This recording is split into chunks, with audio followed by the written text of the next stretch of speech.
rock and roll and taking out the bad guys for the red, white, and blue. Panama's about to explode.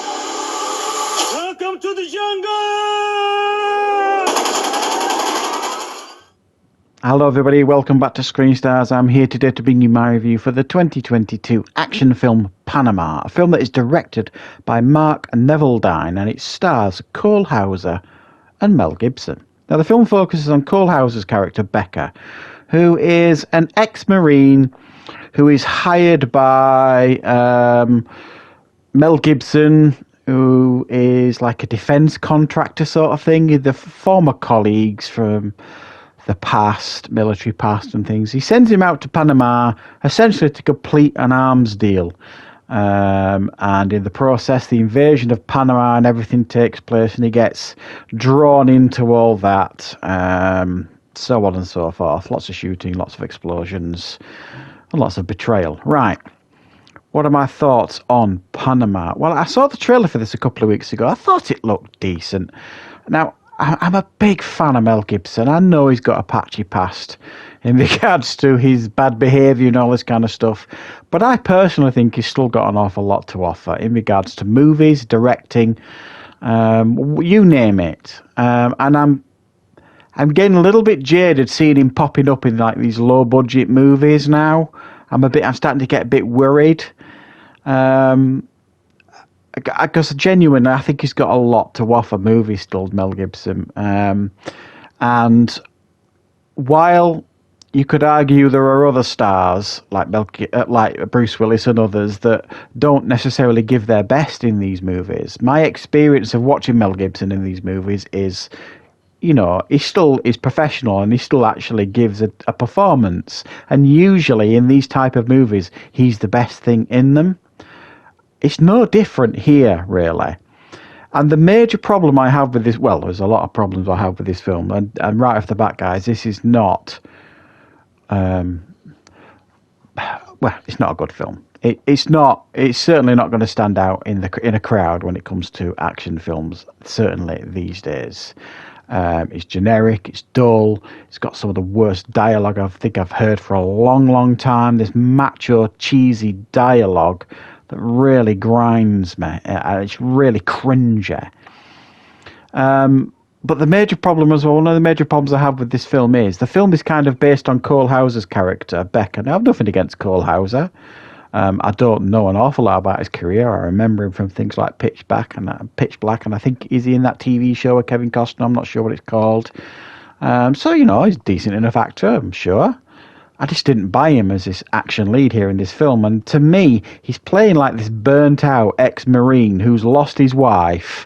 He's got nothing to live for, all this kind of stuff. And I'm just kind of thinking, why didn't you just give that part to Mel Gibson? Give Mel Gibson a shave, so he'd look a little bit younger. He could have pulled this role off as this aging, burnt-out veteran who's lost everything. And he's got a track record of action movies, of people on the edge, i.e.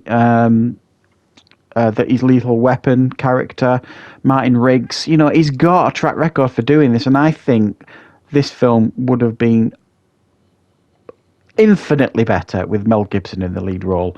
Maybe he wasn't interested in it. Maybe he was offered it. Or maybe he just wanted a little bit part. I've no idea. But the film suffers greatly because when you do have Mel Gibson in this film, he's the best thing in it. You know what I mean? And he does get a couple of moments to shine. The rest of the film, it's just really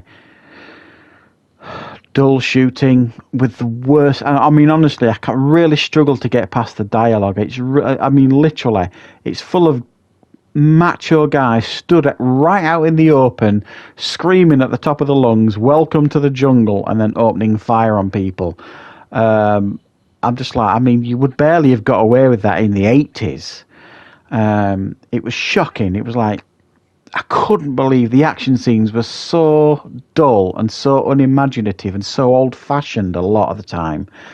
And I was just, as well, I was not invested in this story. This political intrigue and this character, being drawn into like the invasion of Panama and this betrayal and I didn't buy into these characters, and mainly because most of the characters here were so poorly written and so poorly fleshed out, you just didn't care about them in any way, shape or form, and I found much of the film to be a real snooze fest because of it. You kind of sleepwalk through all the action scenes, all the action sequences, and even though, like I say, they're competently filmed, they're competently shot, it's got a decent budget to it, this film, it just doesn't do anything out of the ordinary. It doesn't stand out in anything it tries to do. Its casting, its script, its dialogue, obviously, the action set pieces, the story, it is all just lackluster at the very, very best. So I honestly, I really struggled with this one because I just was not invested at all in these characters, in this story. And it's a shame because, like I say, the way the film looks and things is fine. It's just they didn't make the best use of the cast at all, and the action sequences were just really, really dull and uninteresting. So from my perspective, I didn't enjoy this one at all, and I can't recommend it, which is why I'm going to give this one a 4 out of 10. So thank you very much for watching.